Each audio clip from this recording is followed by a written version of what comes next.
Yeah, I would like to add to what Madam was saying right now. We have been speaking about digital kind of a classroom and flipped classrooms and all that. All that is fine. We are in tune with it, the professors also. But I come from an university where we have students coming from villages around. So when I look at them coming with mobiles in their hands, they know how to use it, but then they don't have enough currency, to put into that and use it. And then we would like to, as Madam was telling me, how we can make use of mobiles also for teaching. Like I have tried to implement that in my own classroom. I try to make them tech savvy by giving them works in which they have to browse a particular websites, and then they have to come up with an assignment and all that, just to help them become tech savvy. And we make use of the laboratory that is there in the university. But when it comes to students coming from surrounding villages, and girls especially coming through buses, and they have to go back, reach homes before it's 7 o'clock, it's not safe. How do I really ask them to do these works? Because they come telling me, ma'am, we are financially not very sound, and where do we do it? Because throughout we have classes to attend. So when do I do these assignments? So this kind of a gender divide also is there. Boys somehow can manage, they can ask from friends, but what about the girls?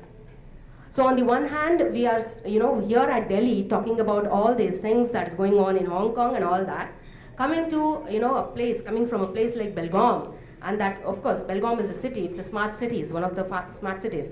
But we have students coming from villages. So what about this digital divide? They are also our children, our future. And I'll tell you, they have better ideas, but for the power of speaking in English, but for their digital illiteracy, I can say. But provided this, probably they will excel, they'll do better. So how are we going to answer this? I have an answer. Yeah. I'm not an answer, but I think that's, you see, I mean, whenever we are talking about changing something, we have to look at, I want to face it. I think when you're absolutely right, but then the government is serious. Our Prime Minister is very serious. He has selected 100 smart cities, okay? We have to make a change somewhere. We have to make our own models. Today I'm coming and talking about Hong Kong because that's my experience. And I want, I'm an Indian, I'm not a Chinese, and I want my country to do something good. But there always has to be a model from where we can take, right? So we have 100 smart cities. These 100 smart cities are already pretty smart in India, I think, right? So, like my place, Jabalpur. I come from a place called Jabalpur. I'm very proud to be a Jabalpur product. And I think everybody who belongs to Jabalpur is smarter, if not as smart. I mean, I'm not saying I'm very, very smart, but they are very smart people. Now, these 100 smart cities have to take something from abroad or wherever in the world, what is working, a model that's working. Adopt it. Make your city smart. Be your own model. Then the smaller cities will look at the Indian cities, smart cities, and say, look, if Jabalpur could do it, why can't Katni do it? When Katni does it, why can't Gadarwara do it? They will do it. Yes, of course, if I am coming from Hong Kong and I'm saying Gadarwara or whoever, I don't know, I mean small places, you do it, they'll be intimidated. We are not here to make change. Yes, change will come. Our country is huge. It will come gradually. But we have to have strategic plan to make that change happen. Rather than looking at everything, constructive criticism is good, but looking at something negatively is bad. Because if you look at it negatively, your approach is already so you can't. So let's talk about adapting all these things where it can be implemented. Then make that as a model for and so on, I think. But I think what she's actually saying is there issues they're facing there. If I can just enumerate a little more, right now I was trying to talk to you about Belgaum in a university. But even before I came to the university, I was working in a government college in a place called Bailhongl, from where our Vice Chancellor sir also hails. Okay, and I was working in a women's government college. And you could just, I don't think anybody of you can imagine the kind of education that happens there in the name of education. Because students just come there, and even I had to teach my English, basic English in Kannada, because they have not learnt anything at the primary levels. So where do I start? And at the end of the semester, they have exams to face. So I was left with nothing but, give them certain notes, help them mug up, pronounce certain things, learn one paragraph, and then they have to write answers. And these girls, they come, again from the rural belt. They come at around probably 7 o'clock. They leave homes and they reach homes by 7. And there were no toilets. Just imagine. And 5 days they had to take an off every month, and we couldn't question them. And it was, graduating was like a waiting ground for marriage.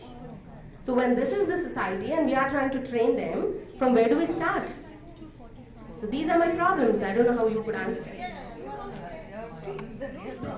The next session.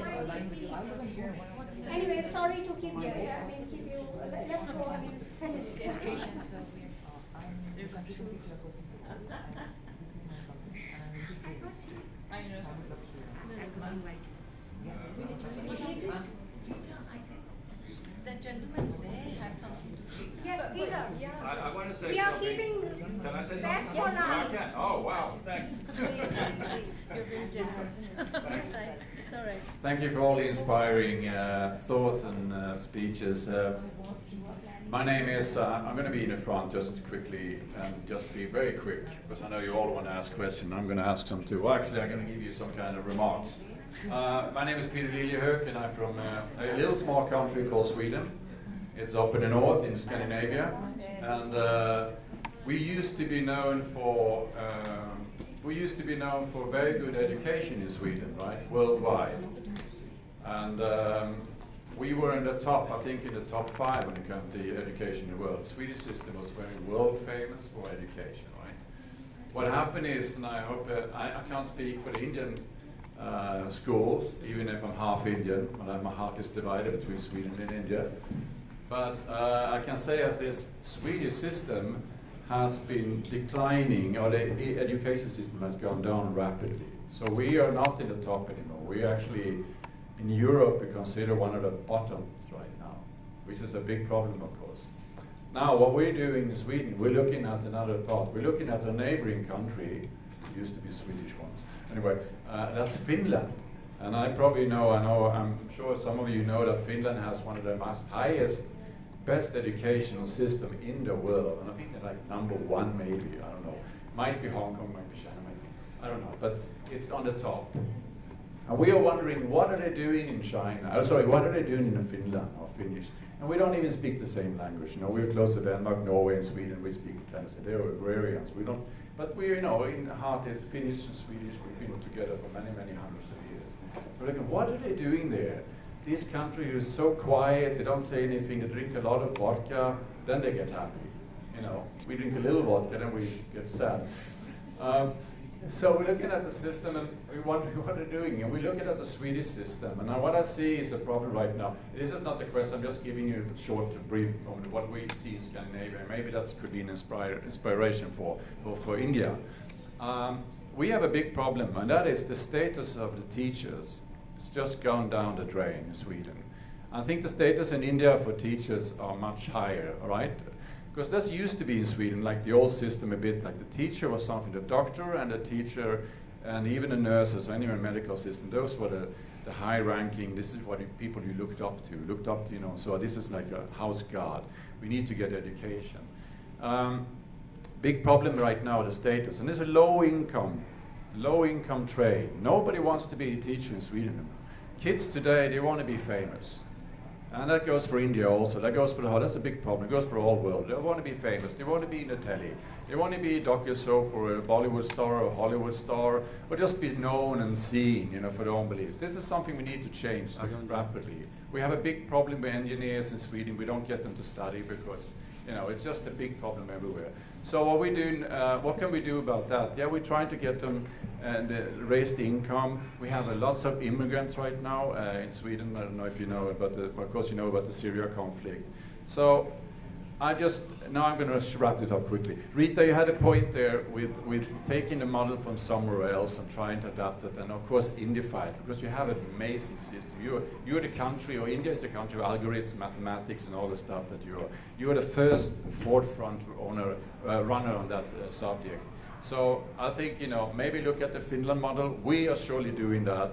We need to get the teachers up there, the teachers up on the high trade again, and get the young kids not to look at the mobile phones, try to concentrate on one thing, which is not easy. Anyway, thank you. Thank you all of you. Thank you very much, and I'm sorry for this. That was too long. Oh, I took the last one?